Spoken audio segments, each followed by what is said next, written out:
The revolution will be broadcast. Doesn't that sound exciting to you?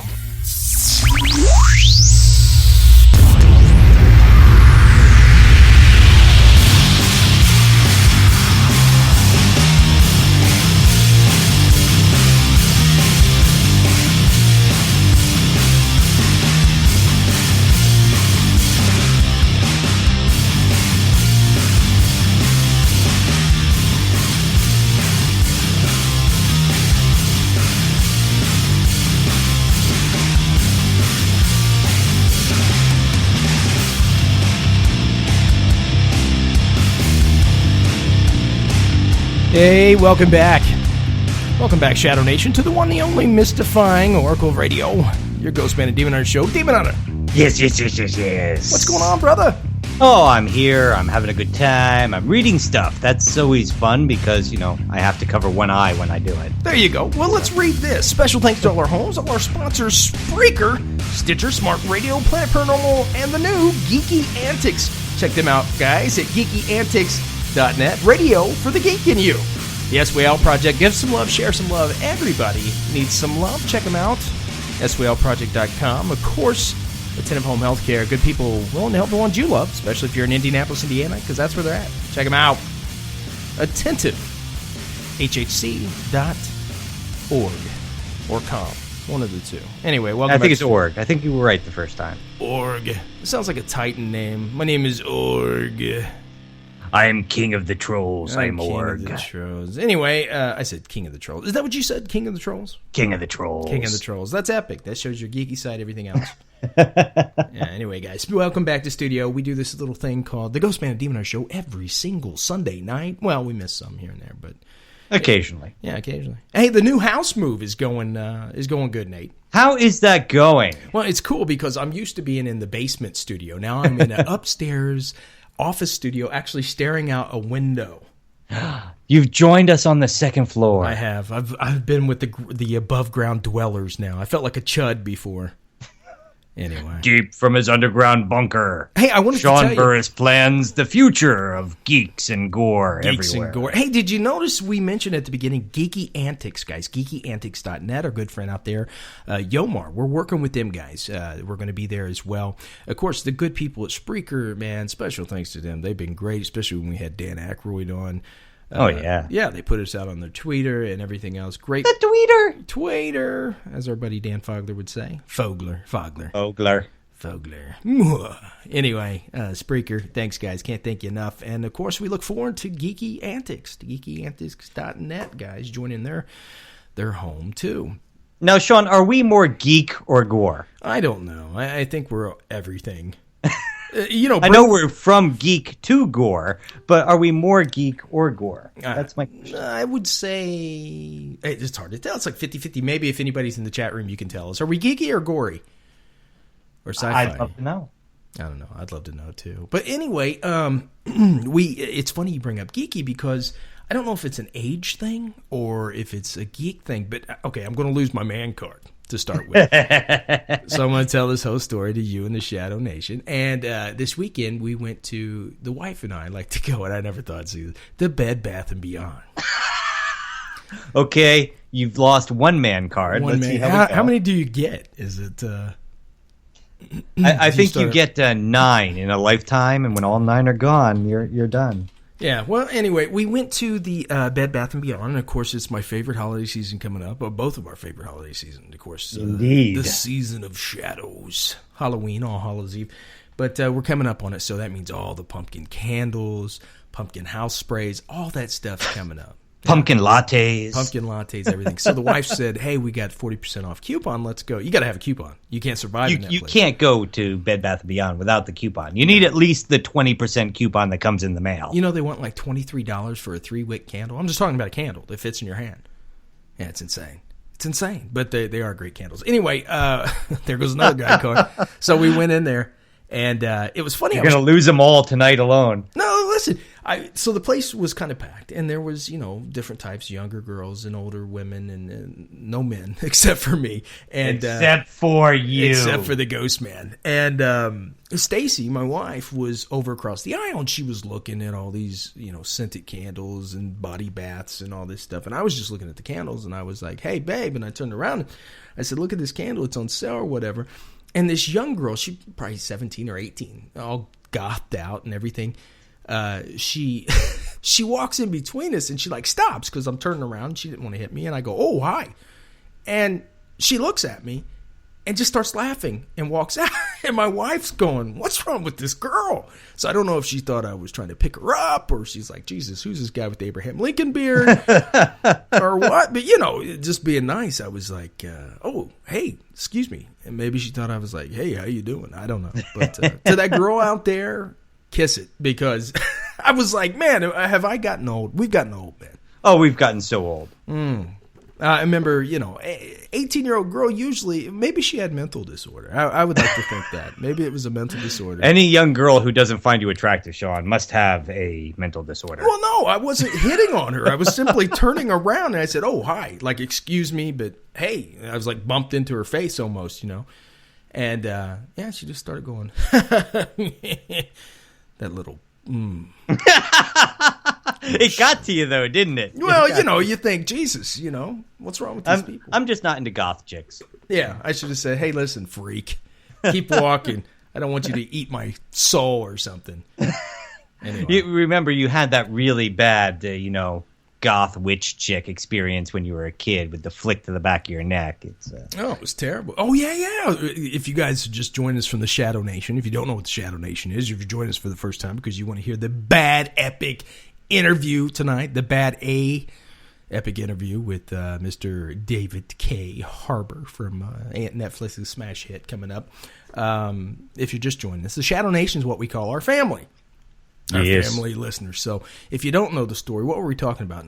What were we talking about? You said something. We were talking about the gothic witch that cursed you when you were a child. When I was in 6th grade, I was sitting in the desk, and this stranger girl, talking about stranger things, this strange girl sat behind me. I never picked on her. I didn't even know her, but the guy next to me kept picking on her. And he had said something, and I looked at him and kind of smiled, and all of a sudden I felt a little finger on the back of my neck, and I felt like a small electrical shock, like electrostatic energy. And I'm not making this up, man. And all of a sudden my nose starts gushing blood. I mean, gushing. You had it coming.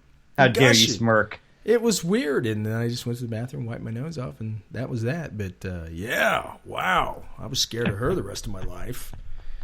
So if you're listening out there, witch lady, don't put your hex on me. Anyway, you went to the Ren Fair, man. Talk about that. I did go to the Ren Fair. After we had our guest on last week talking about the Ren Fair, I used to be a Ren rat. Yeah. I worked the Ren Fairs, and so I still have a lot of friends who work the Ren Fairs.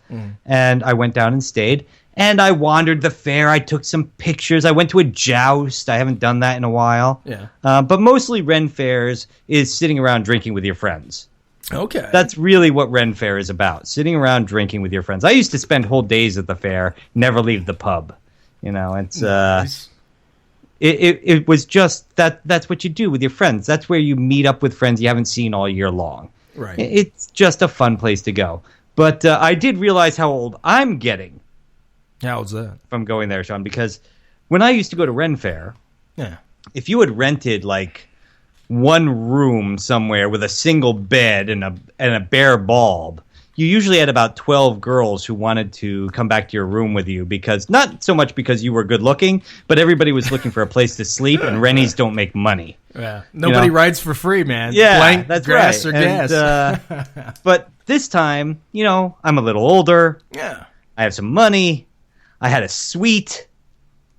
I see. Nobody was looking to come back and party at my room. Not that I would have. I'm a married man now, but an offer would have been nice. Did you dress up like an elf or?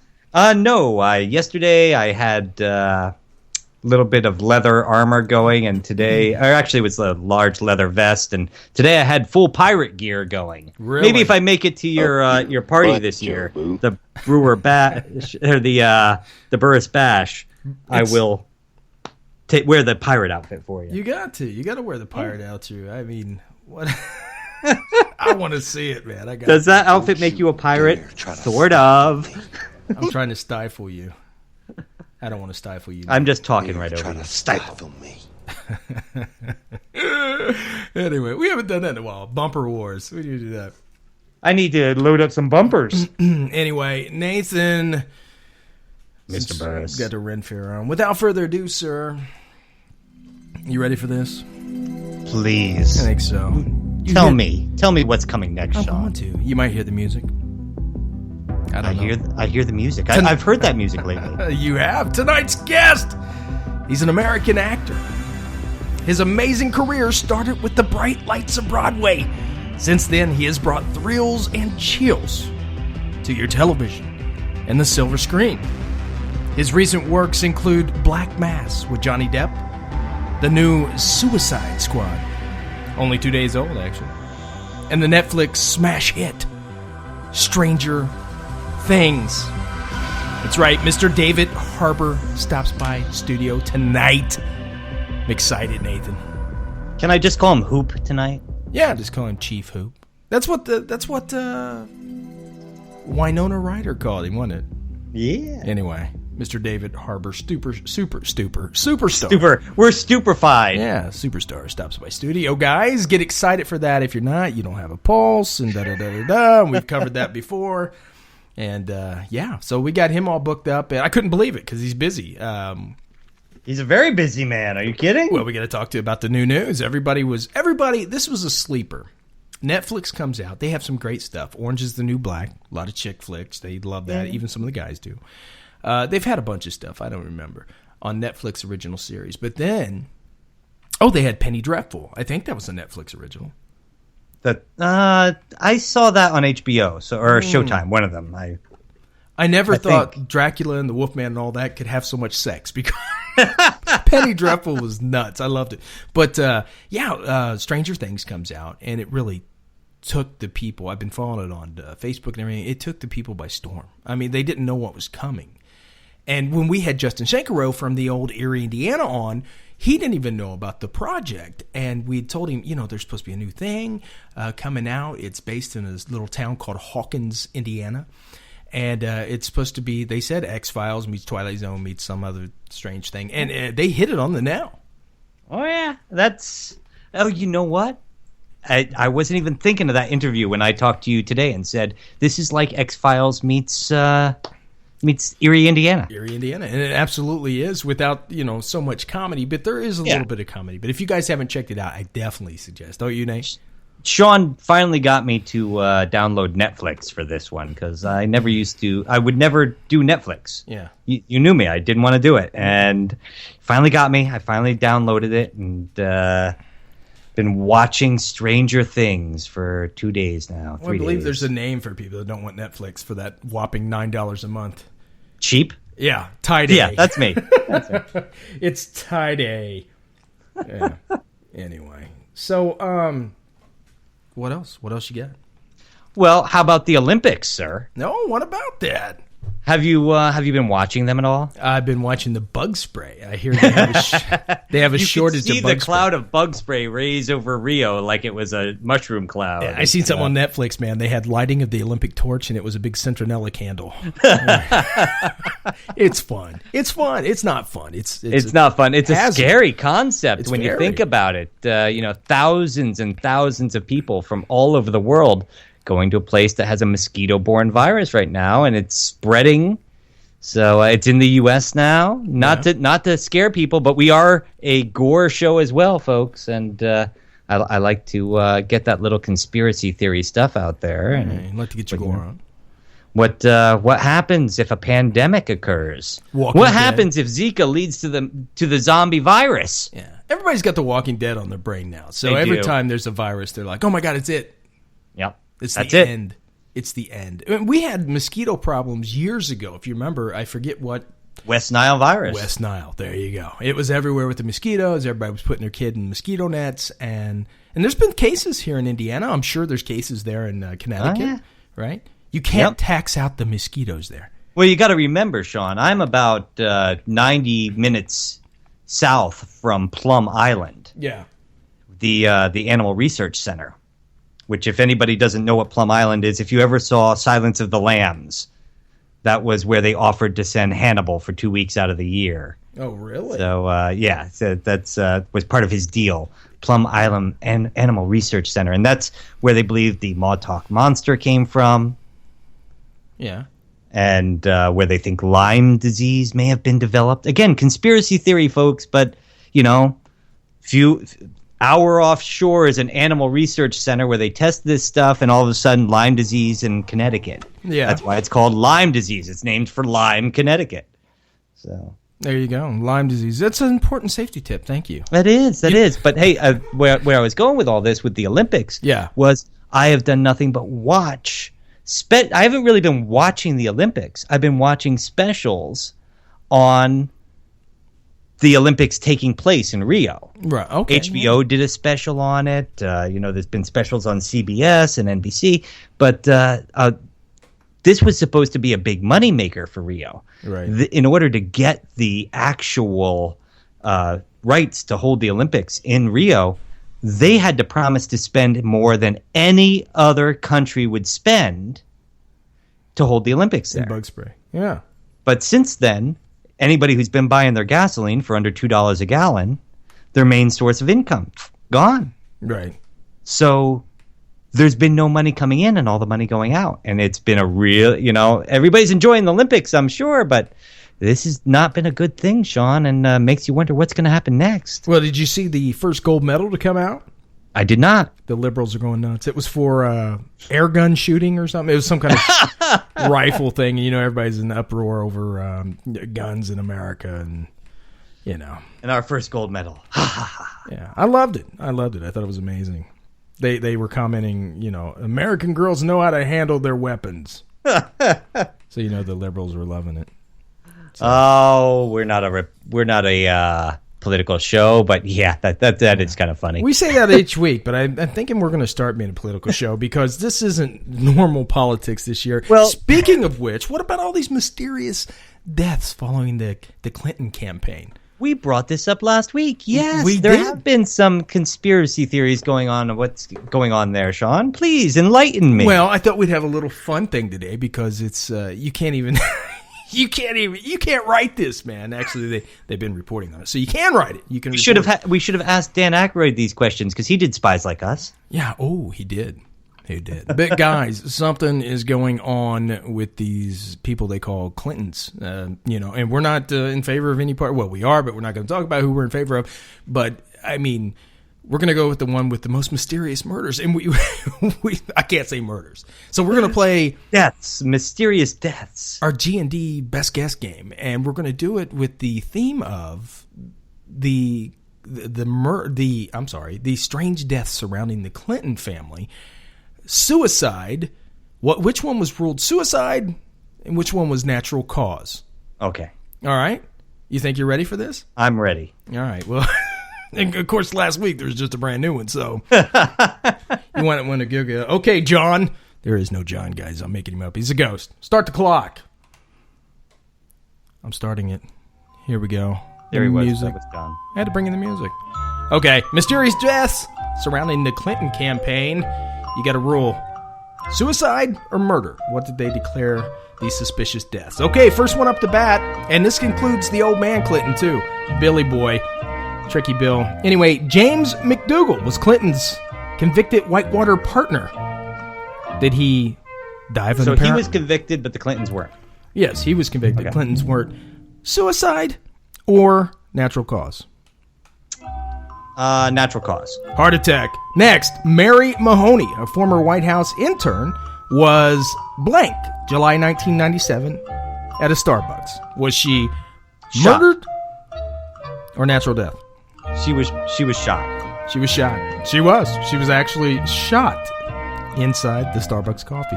Number 3, Vince Foster, former White House counselor. Was he found dead of natural causes or possible suicide? Natural causes. Suicide.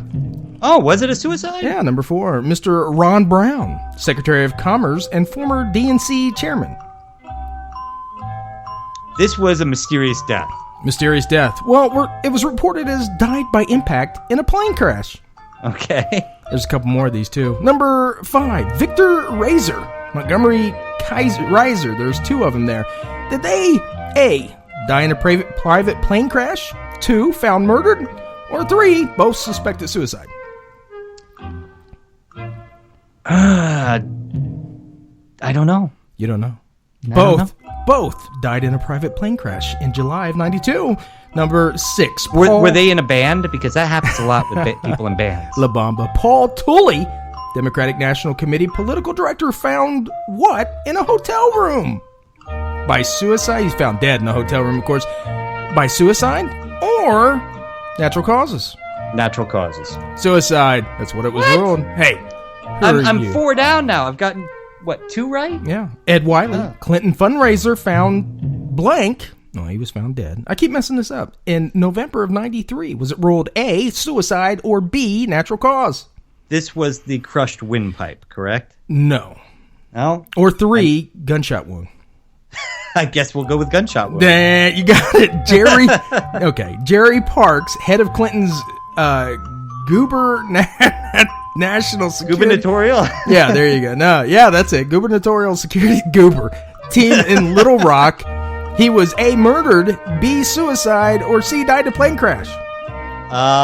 Let's go with murdered. There you go. Gunned down in his car at a deserted intersection outside of Little Rock. It's like a scene out of The Godfather. Yeah, it is. Okay, well, we're going to do a couple more because these have been in the news here recently, Nathan. Here we go. Last 2. Most recent, the DNC lawsuit scandal you might have heard of. Mm-hmm. These gentlemen. The first one, July 8th. The Democratic staffer, Mr. Seth Conrad. Was he found A, murdered, B, found with a suicide attempt, or C, died in a plane crash? That would be, I'm going to say murdered. Seth Conrad found murdered. Murdered in a park. August 2nd, last but not least. I did that wrong. August 2nd, Mr. Sean Lucas was found. Was this the crushed windpipe? A, murdered, B, plane crash, or C, suicide? Murdered. Pending autopsy. That's a trick question. Yeah. Okay, pending autopsy. Yeah, it's pending autopsy. It's been too soon. It's too soon. Too soon, Sean. Too soon. I think it was John Williams Ash, June 22nd, found with a crushed windpipe. It was a barbell lifting accident, apparently. Yeah, well, you know what? I used to be quite the guy who worked out, so I can understand that. Sure. Yeah, well, yeah, sure, that happens in a crowded gym with a bunch of people in it. Yeah, no problem. Must have came straight down on him. It must have been his first time lifting. You know what they say? What's the thing at the what's the gym that says no crunking or whatever? It's a no crunk zone. Oh, is that we probably shouldn't say the name of a company, but new gym. He crunked that day. Oh, he crunked. Hey, get it? Crunked? Yeah. I said crunked. No crunking zone. Anyway. His membership was revoked. So, guys, if we do disappear... yeah. We just focused on too many things at once, Sean. If somebody walks by you and pokes you in the leg with an umbrella, it was nice knowing you. It is, absolutely. Well, you know, we are at 7:28, and we started a little late today, so you never know what's going to happen. What do you think? Should we go to break? We probably should, because we have a big guest calling in tonight. We do have a big guest coming in. Guys, each week on the show, we support the little man on the show, so we play an independent band, don't we, Nate? Yep, I got to go, Sean. Okay, sounds good. Guys, tonight's band, Apollo, name of the song, Antoka. We'll be right back.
Hi, this is Dan Aykroyd, also known as Dr. Ray Stantz, Ghostbuster, and you are listening to Ghostman and Demon Hunter, the Ghostman and Demon Hunter Show.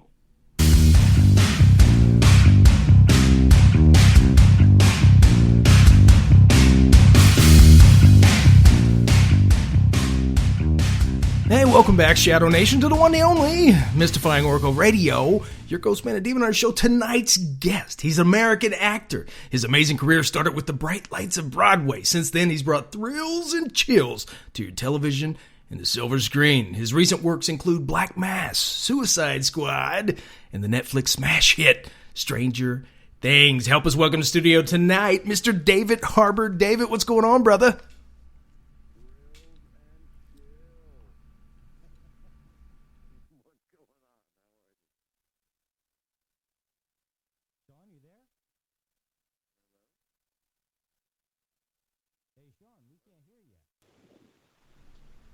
Dave, are you there? I'm there. I'm here. Did you guys hear me talking?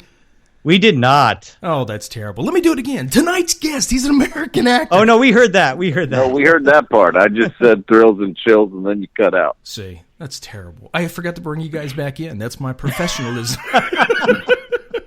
Anyway, Dave Harbour, man, thanks so much for coming in studio tonight because I tell you what, I'm a huge fan. You become the bad A on the smash hit Netflix series, Stranger Things, man. What's going on? Your career's you're in everything.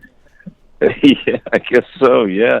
I mean, I'm very happy about the series, that really is something special. And, I think we sort of knew it when we were making it. I mean, you always hope that it's going to be good, and we thought we were making something special, but then when I saw it all put together, and then when it came out to have people respond the way they do, I mean, it's just a really special moment for me when you feel like, you did your job, you feel like you moved people and stuff. So it is a very beautiful time. I'm very grateful for it. Right. Well, that's just the thing. I mean, I've been following you for years. And of course, one of the most recent you did was your work with Johnny Depp. That scene where you guys are talking about steak sauce, I want to know, what was the ingredient, man? No, you did tell me. Secret ingredient. I can't tell you, man. It's a family secret. You're going to have to kill me for it. See, you learned that. You learned I learned in that scene, man. You never tell the family secrets. It's like that commercial, the beans with that dog. Yeah, but anyway, man, big weekend for you. You just had Suicide Squad happen on Friday. Yeah. I actually I haven't seen that movie yet, so you got to tell me how that is. Anybody who's seen it, let me know. Well, Sean's daughter went to see it, so she could tell us. Oh yeah, how did she like it? Can she get in? What is it? It's PG-13 or something. Yeah. How old is his daughter? Well, she's 7. Dave, really, she went alone and bought a ticket. Yeah, she bought a ticket. She said, tall. "My dad's interviewing Mr." Tall. Okay. Yeah, she said her dad's interviewing Mr. Harbour tomorrow. But no, my uncle, her uncle took her yesterday, and he said it was amazing. Said he loved every minute of it, and so I can't wait to get in there and see it myself. We're just too busy in studio. We don't get to go to the movies anymore. They have to send them to us. Right, exactly. No, Nathan actually downloaded. I've been on Netflix for years, but Nathan downloaded this just for you. He's actually, and he's a I heard. He's a tie-day. It's a good investment, though, Nathan. I mean, I got to say, I think just some of the best stuff in the world is coming out on Netflix right now.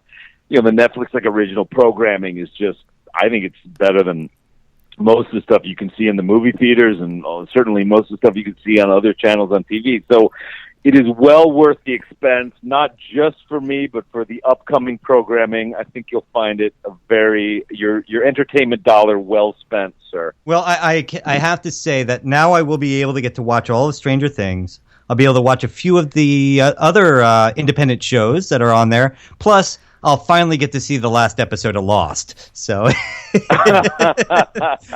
well, I would have to say, is Lost on Netflix right now? I hope so, because I've never seen the last episode. Oh, really? You don't know what happens? Yeah, I don't. Everybody just goes. It's funny, a lot of people make comparisons about Stranger Things and Lost because there's a lot of a lot of stuff that we don't explain at the end of season 1. But I remember, I was not a huge Lost fan, but then I got into it. I got into it kind of late, and I binged a bunch of the seasons. And then I remember watching those final couple seasons being like, how are you guys going to tie this together? Like, please tell me somebody has a plan. And then feeling like nobody had a plan. And I hope for the fans of Stranger Things that you guys know that is not the case with Stranger Things. I give you my personal guarantee that we will not get lost in our own story. I promise. Well, you've all heard it here. Dave promises there is a plan. That's my personal guarantee for whatever that's worth. See, he gave us the insider scoop, man. We got to use this, Nathan. Secrets with David. No, but Dave, not only the thing, I want to get into your past life and how you got into this, because you do have an amazing career, brother. And you know what? You're awesome. You connect with your fans. We're talking Stranger Things, and now you're talking past lives, Sean. That's just going to go in a totally different direction. That's how this show is. We pick and choose. We go here and there. But, you connect with your fans. I mean, I've never seen, we've had a lot of people on here. I've never seen somebody that take the time to really get involved with their fan base like that. And yeah, it's funny. I mean, it's sort of like, it's relatively new. I mean, I've had people sort of know about my career through the years and be like, pleased that I've been in stuff, or say I'm good in stuff, or been affected by certain stuff. But really, with the release of Stranger Things, I feel like people are really coming out of the woodwork. And I think it's just because it's a genuinely moving show. And I think when you touch people, like, they have a tendency to want to reach out. And I have this, I love when people want to reach out for the right reasons. There's all kinds of reasons that people reach out, and some of them are not the right reasons. But genuinely, I feel like all the response to Stranger Things, people are reaching out because they just are appreciative, and they want to learn more about the show, or they want to just thank you for what you've done. And it's hard because it gets a little overwhelming with the popularity of the show to respond to everybody. But I wish I could, and I just am I'm so grateful and appreciative that people are watching it, and that they're, hopefully we'll be able to get in there some more and do some more episodes and get back into this story, because I love putting this story out in the world, and I love that people are watching it and really liking it. With Stranger Things, it took me back to the late 70s and 80s when I grew up. It did, man. And I think it did that for most of the United States, most of the world. It put you back to when we were kids. And it's that old-timey, I mean, it's set in the 80s. It's that old-timey in 1983, Yeah, and you guys are in Hawkins, Indiana, which I'm in Indiana. I'm in Greenwood, Indiana, right outside Indianapolis. So, of course, I went to the map, started looking for Hawkins.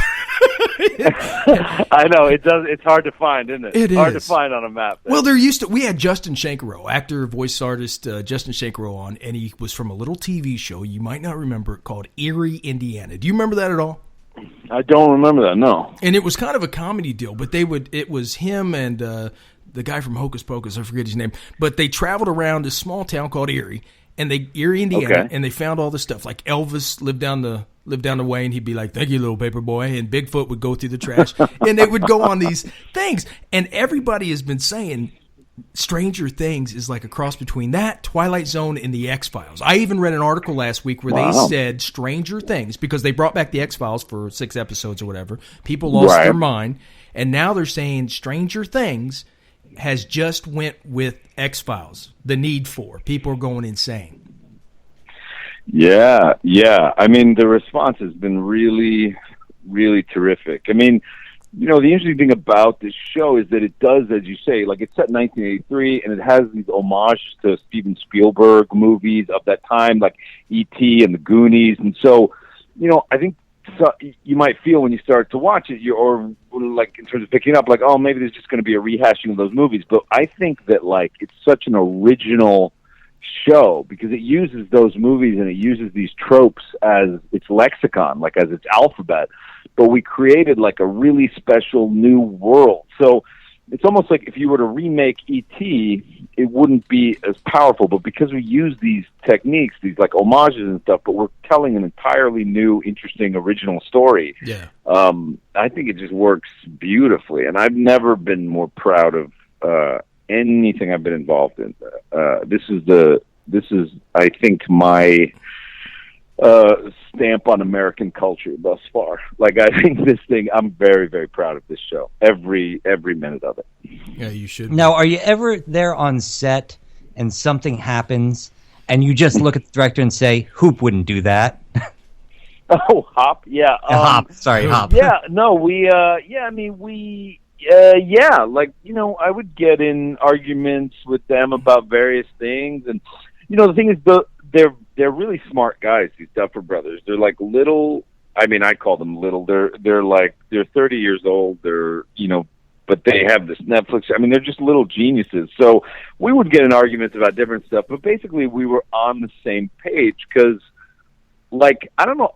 Really, the movies that I grew up on are those late 70s, early 80s movies. I was born in 75. So, like, the Spielberg movies of the 80s were very influential to me. And so I sort of understood the leading man that they were looking for. And I think they appreciated that in me. Like, he's, when we meet him in the beginning of the series, he's not a great guy. Yeah. He's not like, he's drunk and he pops pills and he kind of sleeps around and he makes fun of people and, he certainly doesn't work out. I mean, all these things that, he's not the best dude. And then we sort of start to see him galvanize and become this heroic guy. And that seems to be something that, I don't know, I don't see that much in movies anymore. Yeah. But I used to see a lot growing up with these guys like Gene Hackman and even Harrison Ford and Jack Nicholson and, these leading men of that time who were a little less pretty, who were a little grittier, a little more unapologetically masculine, if you will. So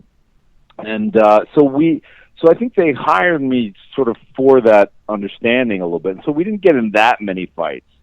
But when we did, I would defer to them because I do consider them smarter than me, which is a rare thing. I have a very healthy ego, but I did think that these guys were smarter than me. So I would always, at the end of the day, be like, I don't know, what do you guys think? So it was a good collaboration. There was a scene in episode 2, and I was talking to Sean about this today, and there's a scene where you wake up in the middle of the night and you walk out on the porch, and your girlfriend follows you out.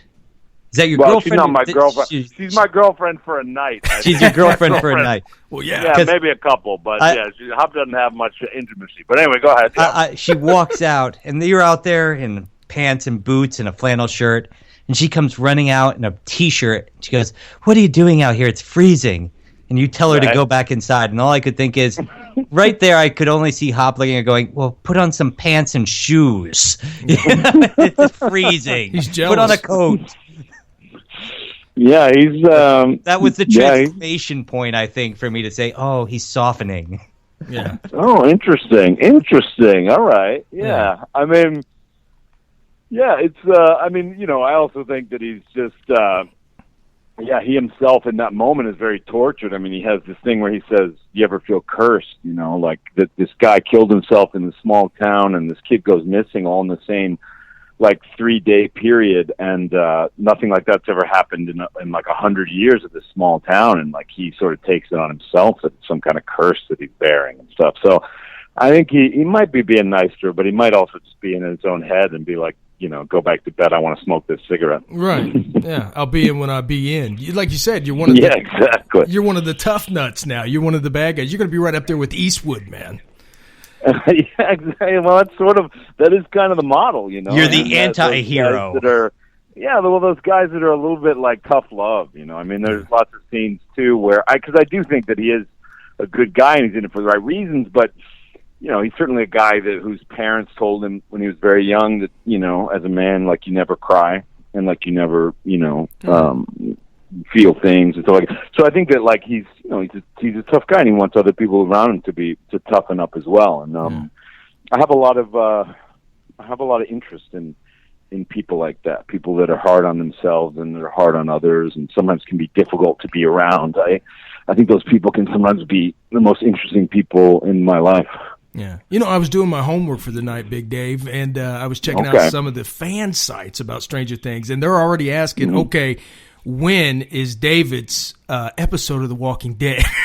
Because they're saying this guy's made for it. He's a sheriff's deputy, or he's the sheriff, and you're wearing the outfit, and they're like, when's it going to happen? So go ahead and tell everybody. It's. I've actually never seen that show. There are men with there are sheriffs on that. There are cops on that show, or I mean, I should be on that show if there are you should be on that cops show. on that show. Really? You got to be. Well, maybe what we can do is we can just bring some zombies into Stranger Things. Ooh. And we can just get all the Walking Dead fans to come over and just watch our show. There you we can go. take some of their zombies or something. They don't need to take our cops. We can incorporate some of their zombies. That's it. During the Walking Dead season, we have a section of our show we call Rot Talk. So if you do that, then we can include Stranger Things in Rot Talk. What is Rot Talk? Is that like we talk about rotting corpses? Yes, yes, like, it is. Really, zombie rot. Like what do you discuss on Rot Talk? Is it like the? Oh, we give out all the corpse spoilers for the show. Or? Yes. You give out spoilers. Yeah. Okay. So it's not actually a medical show where you talk about like. Oh, okay. Us talking medical science. Yes. Yeah, Can you imagine exactly. that? Like this is how a body decomposes. And Yeah. when we watched that episode of Walking Dead, we could clearly see Yeah. that the nose should have fallen off before the ears, and it was just a mistake. Yeah. I don't even know. No, I guess it's not that technical. We've been broadcasting for 10 years, had some of the biggest stars in America on, and I can't even bring your microphone in after break. We're going to talk about medical science. Anyway. It's the new phone, Sean. It's the new phone. Dave, I heard you guys had some phone updates, huh? I hate God. when I have to update my phone. Yeah, I told Nate, I said, David's coming to studio. We can't screw this up tonight. We got to call somebody. And whenever you have a huge guest on, something happens. It's Murphy's Law. But, I wanted to talk some about your past real quick. I already gave the whole schmill about the Broadway and all that amazing stuff. Dartmouth, you're educated. You're a New York boy. How did you get involved in it? Because your characters are so diverse. You've been in horror, you've been in drama, and now, everything. Sci-fi. How'd you start? Yeah. How did I get involved in acting? Yeah, when you were a little boy, did you know, hey, man, I want to do this? And did you follow this genre on purpose, or did it find you? Yeah, it more found me. In terms of my impulse to act, like I sort of, when I was 5 years old, I did The Wizard of Oz in kindergarten. And I loved it. And then, so I was just kind of a ham bone. Like, I liked getting up in front of a group of people and sort of showing off. And then, like, as I started to get to be a teenager, it became something different. It was like I started to see the world around me and to not understand it and to sort of think that people, even though they said they were behaving one way, they seemed to me to be behaving another. Yeah. So, like, they said that they were friends with someone, and it seemed to me like they were being very aggressive and very violent. So this led to a sort of psychological, I guess, kind of, inquiry into human beings and, like, what makes them what they are and, like, why they behave the way they behave. And then I wanted to, talk about that, but the people don't, it's kind of boring. So the only way you can really talk about human beings is you can get up on stage and you can sort of reveal them, and people applaud for you. It's just really great. So I got in that way, and then I really only wanted to do theater. Like my impulse very early on was like, I read a lot of Shakespeare, a lot of like Brecht and Bernard Shaw, and like all these great playwrights throughout history. I just love plays. I particularly love Shakespeare, and so I came to New York City, and I just wanted to be an actor, and I had a really hard time. Like the first about 3 years I was in New York. I thought I would just, show up and everybody would be excited to have me in the world. And they were not. They were like, It's amazing what you learn when you're waiting that first table, isn't it?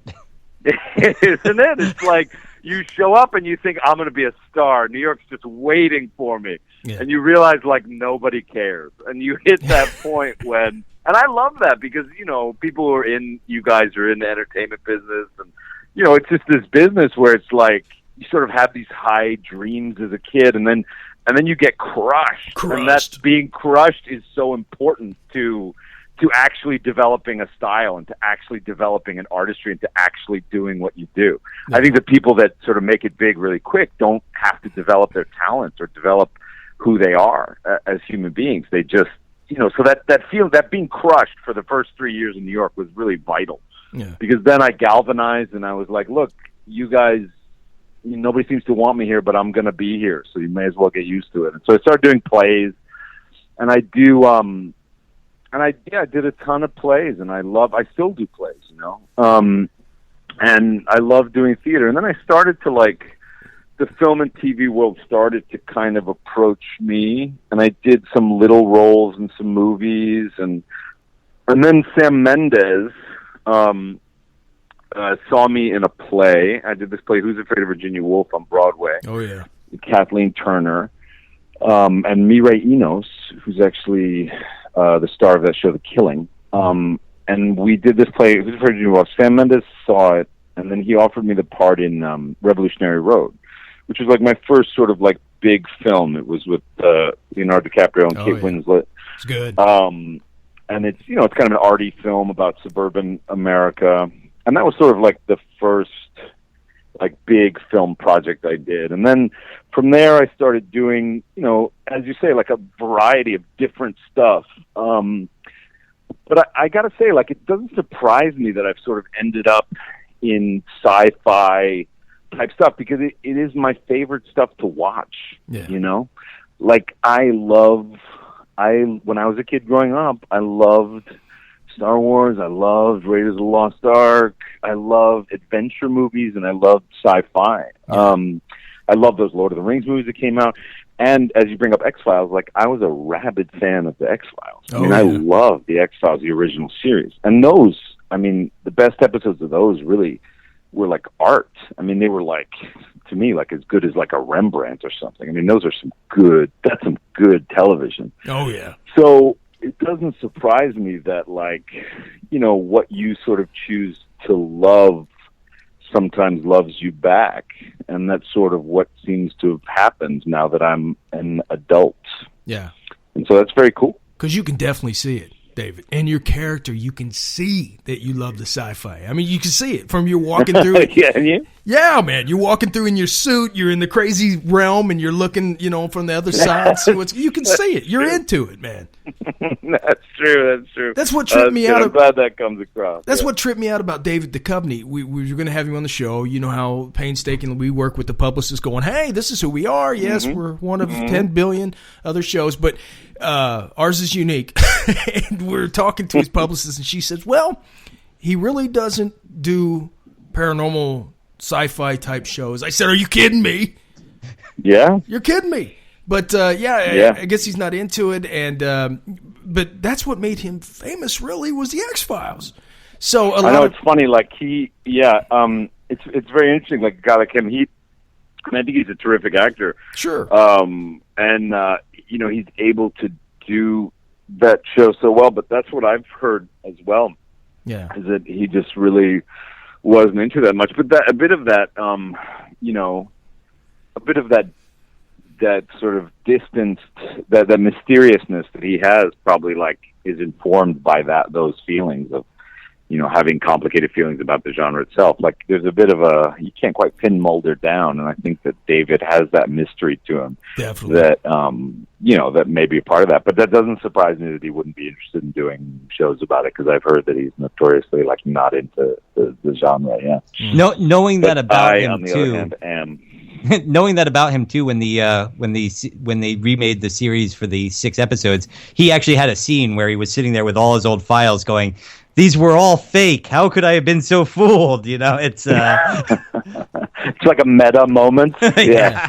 Now, when you went from stage to screen, there's that moment when you're sitting there, and as a stage actor, if you make a mistake, you just keep going. That's part of that night's performance. When you go to screen and you make a mistake, and all of a sudden somebody's yelling "cut," and you have to start all over. What was that experience like? Because I had a bout with that early on, and I was just like, "What do you mean we have to shoot again?" What happened to you? What do you mean? I went from doing stage to doing, like, episodes for PBS kind of stuff, and as we're doing a scene and we're in a car.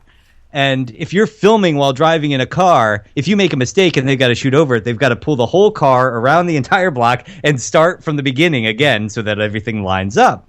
And, that's true. I must have done the same line 6 times because I didn't do it the way they wanted. I mean, you know, it's funny, though. There are, like, other things, because when you make mistakes, sometimes you do continue and you see what's happening. I remember, like, I had a little scene in this War of the Worlds movie that Spielberg directed, and I remember I was on, it was like Spielberg, it was Tom Cruise, and there was this woman who was playing a bartender and me, and I was like his buddy at the bar, and we were having a scene. At one point, the bartender messed up. She, like, messed up, and she just, in the middle of the take, she just yelled, "Oh, I messed, cut." And Tom Cruise leaned into her and said, I said, honey, Steven Spielberg's the director of this movie, so he's the one who yells cut. He's the only one who yells cut. Yeah, exactly.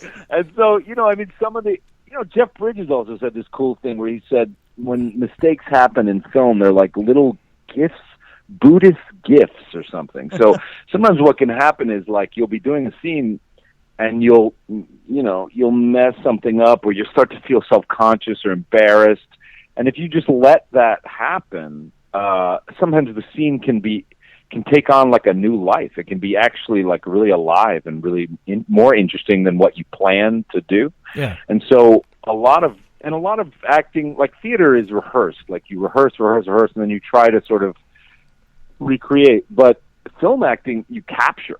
Like the camera actually captures action. You imprint it on like celluloid or in pixel, right?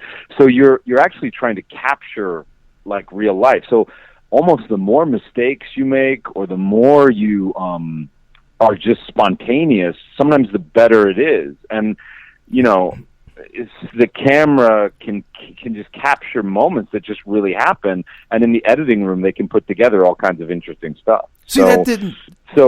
Anyway, go ahead. That didn't work for me, David. We were filming on A&E. We had our own TV show, Extreme Paranormal, which was like Stranger Things. We went out and looked for Stranger Things, and we found them. Okay. We were at a golf course. Nathan was in the back with my other co-host. And when you're filming a car scene, they always put that dang light on the visor that you can't see nothing. Yeah, that's true. So I'm going down the road, and they go, pull into this golf course. We want to get this scene. So I pull in and hit like this 4-foot boulder, and the whole SUV goes up. I didn't learn. Oh, damn, that's not a mistake that you want to have captured on film, is it? That's a mistake that makes you look like an idiot. Yeah, you don't want to capture those. I said, I'm going to need a minute to call the wife. I went behind a tree, and I had to gather myself. Yeah, they all just stared at me. The camera went down, though. They didn't play through it. Yeah. That's funny. Yeah, that was an interesting experience. Sean crashed a car. I crashed a boat. Yeah. We buried one of our friends alive and then couldn't get him out. It was... Oh, wow. Well, sounds like a hell of a show. If we ever get another TV show, I'll say, listen, David Harbour told me we should all learn from this.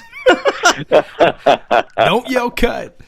Anyway, man, I tell you what, though, you got such an amazing career. I don't want to let you go, but I know how everything is with time restraints, brother, and I love everything you do. And I'm going to turn you over to Nathan. I appreciate it. Thank you guys for having me on. Hey, could you hold on to one line 1 second, David, while we close the show? We'd love to talk to you for 1 minute after the show. All right. Sure. Nathan, you got anything for Big Dave? I have 100 things for him. I just want to tell everybody, get out and watch Suicide Squad. And yes, I will admit it, go download Netflix so that you can watch Stranger Things. Yeah. And, I'm giving up on all the things that I said I'd never do. But we got you. We turned you. You turned me. Yeah, I'm one of the zombies now. Anyway, guys, David Harbour, tonight's guest, Stranger Things. Oh, my God. Anyway, special thanks to all our homes, all our sponsors, Spreaker, Stitcher, Smart Radio, Planet Paranormal, Geeky Antics. Check them out at geekyantics.net. Thanks, guys, for the support. The SYL Project. Give some love, share some love. Everybody needs love. Check them out, thesylproject.com. And, of course, Attentive Home Healthcare, good people willing to help the ones you love. Check them out, AttentiveHAC.com. From the haunted back roads of America, this has been another exclusive G&D Show interview. Don't go changing America. You know we won't. Demon Hunter. Because we love you. Night, guys.